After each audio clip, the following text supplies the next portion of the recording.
हरे कृष्णा, राधे राधे। स्वागत है आप सभी का गोविंद भजो चैनल पर। ओम नमः शिवाय। श्री शिवाय नमस्तुभ्यम। सावन मास महात्म्य में कुल 30 अध्याय हैं, जिनमें से रोज आप एक अध्याय की कथा सुनेंगे। इसे आप रोज हमारे चैनल पर सुन पाएंगे। आज हम सुनेंगे श्रावण मास महात्म्य के 5वें अध्याय में श्रावण मास में किए जाने वाले विभिन्न व्रतानुष्ठान और रविवार व्रत वर्णन में सुकर्मा द्विज की कथा। ईश्वर बोले, हे सनत कुमार, करोड़ पार्थिव लिंगों के महात्म्य तथा पुण्य का वर्णन नहीं किया जा सकता। जब मात्र एक लिंग का महात्म्य नहीं कहा जा सकता, तो फिर करोड़ों लिंगों के विषय में कहना ही क्या। मनुष्य को चाहिए कि करोड़ लिंग निर्माण असमर्थता में 1 लाख लिंग बनाए या 1000 लिंग या 100 लिंग ही बनाए। यहाँ तक कि एक लिंग बनाने से भी मेरी सन्निधि मिल जाती है। षडाक्षर मंत्रों से 16 उपचार के द्वारा भक्तिपूर्ण मन से भगवान शिव की पूजा करनी चाहिए।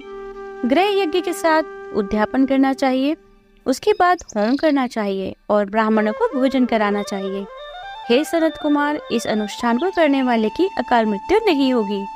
यह व्रत बांझपन को दूर करने वाला, सभी विपत्तियों का नाश करने वाला तथा सभी संपत्तियों की वृद्धि करने वाला है। मृत्यु के पश्चात वह मनुष्य कल्प पर्यंत मेरे समीप कैलाश पर वास करता है। जो मनुष्य श्रावण मास में पंचामृत से शिव जी का अभिषेक करता है, वह सदा पंचामृत का पान करने वाला, गोधन से संपन्न, अत्यंत मधुर भाषण करने वाला तथा त्रिपुर के शत्रु भगवान शिव को प्रिय होता है। जो इस मास में अनुदान व्रत करने वाला तथा हविष्यान ग्रहण करने वाला होता है, वह व्रीहि आदि सभी प्रकार के धान्यों का अक्षय निधि स्वरूप हो जाता है। पत्तल पर भोजन करने वाला श्रेष्ठ मनुष्य सुवर्ण पात्र में भोजन करने वाला तथा शाक को त्याग करने से शाककर्ता हो जाता है। श्रावण मास में केवल भूमि पर सोने वाला कैलाश में निवास प्राप्त करता है। इस मास में एक भी दिन प्रातः स्नान करने से मनुष्य को 1 वर्ष स्नान के फल का भागी कहा गया है। इस मास में जितेंद्रिय होने से इंद्रिय बल प्राप्त होता है। इस मास में स्फटिक, पाषाण, मृत्तिका, मर्तकमणि, पिष्ट अर्थात पीठी, धातु, चंदन, नवनीत आदि से निर्मित अथवा अन्य किसी भी शिवलिंग में, साथ ही किसी भी स्वयं आविर्भूत न हुए लिंग में श्रेष्ठ पूजा करने वाला मनुष्य सैकड़ों ब्रह्म हत्या को भस्म कर डालता है। किसी तीर्थ में सूर्य ग्रहण या चंद्र ग्रहण के अवसर पर 1 लाख जप से जो सिद्धि प्राप्त होती है, वह इस मास में एक बार के जप से ही हो जाती है। अन्य समय में जो 1000 नमस्कार और प्रदक्षिणाएं की जाती है, उनका जो फल प्राप्त होता है, वह इस मास में एक बार करने से ही प्राप्त हो जाता है। मुझको प्रिय इस श्रावण मास में वेद पारायण करने पर सभी वेद मंत्रों की पूर्ण रूप से सिद्धि हो जाती है। श्रद्धा युक्त होकर इस मास में 1000 बार पुरुष सूक्त का पाठ करना चाहिए अथवा कलयुग में उसका 4 गुना पाठ करना चाहिए अथवा वर्ण संख्या का 100 गुना पाठ करना चाहिए अथवा वह करने में असमर्थ हो तो आलस्यहीन होकर मात्र 100 पाठ करना चाहिए। ऐसा करने वाला मनुष्य ब्रह्म हत्या आदि पापों से मुक्त हो जाता है, इसमें कोई संदेह नहीं है। गुरु पत्नी के साथ संसर्ग जन्य पाप के लिए यही महान प्रायश्चित है। इसके समान पुण्यप्रद, पवित्र तथा पापनाशक कुछ भी नहीं है। पुरुष सूक्त के जप के बिना इस मास में एक भी दिन व्यतीत नहीं करना चाहिए। जो मनुष्य इस फल को अर्थवाद कहता है, वह नरकगामी होता है। इस महीने में समिधा, चारू, तिल और घृत से गृह यज्ञ होम करना चाहिए। शिव के रूपों का भली भांति ध्यान आदि करके धूप, गंध, पुष्प, नैवेद्य आदि से पूजन करना चाहिए और अपने सामर्थ्य के अनुसार कोटि होम, लक्ष होम अथवा 10 सहस्त्र होम करना चाहिए। व्रतियों में ओम भुवः, ओम स्वः के साथ तिलों के द्वारा भी यह गृह यज्ञ नामक होम किया जाता है। हे सनत कुमार, इसके बाद अब मैं 12 के व्रतों का वर्णन करूंगा, आप सुनिए। हे अनद, उनमें सर्वप्रथम मैं आपको रविवार का व्रत बताऊंगा। इस संबंध में लोग एक प्राचीन इतिहास को कहते हैं। प्रतिष्ठानपुर में सुकर्मा नामक एक द्विज था। वह दरिद्र, कृपण तथा भिक्षावृत्ति में लगा रहता था। एक बार वह धान्य मांगने के लिए घूमते घूमते नगर में गया। उसने किसी एक गृहस्थ के घर में मिलकर रविवार का उत्तम व्रत करती हुई स्त्रियों को देखा। जब उसे देखकर वे स्त्रियां परस्पर कहने लगी कि इस पूजा विधि को शीघ्रता पूर्वक छिपा लो।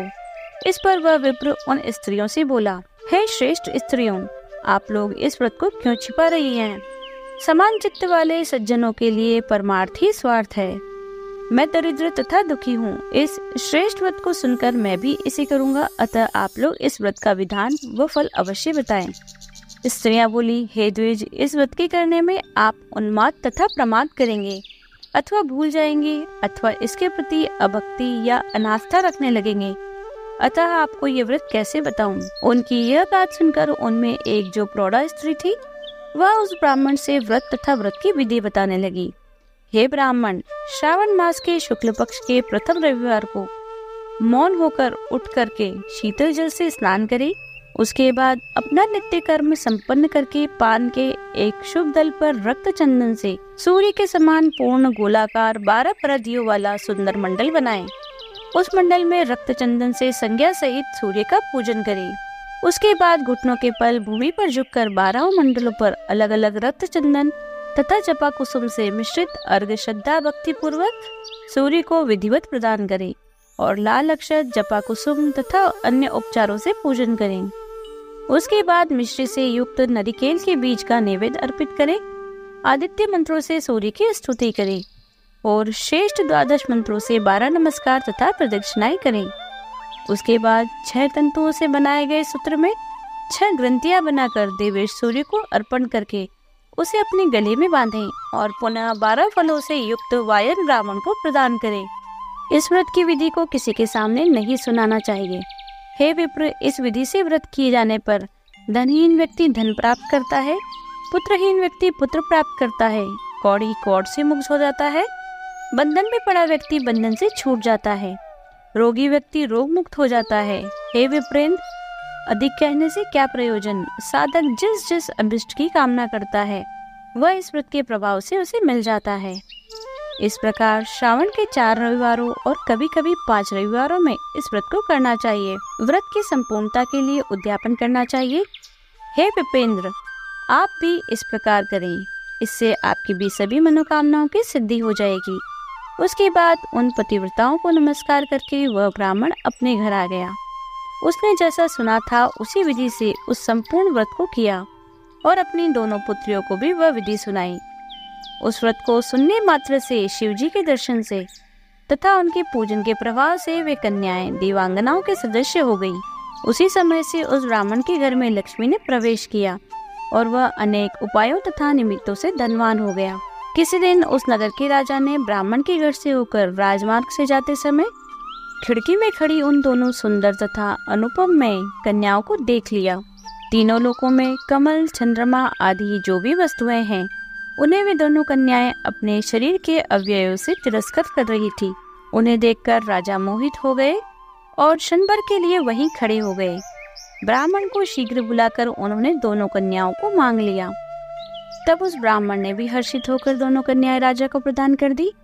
उस राजा को पति रूप में प्राप्त करके वे कन्याएं प्रसन्न हो गई। वे स्वयं इस व्रत को करने लगी और पुत्र पौत्र आदि से संपन्न हो गई। हे मुने, महान ऐश्वर्य देने वाले इस व्रत को मैंने आपसे कहा।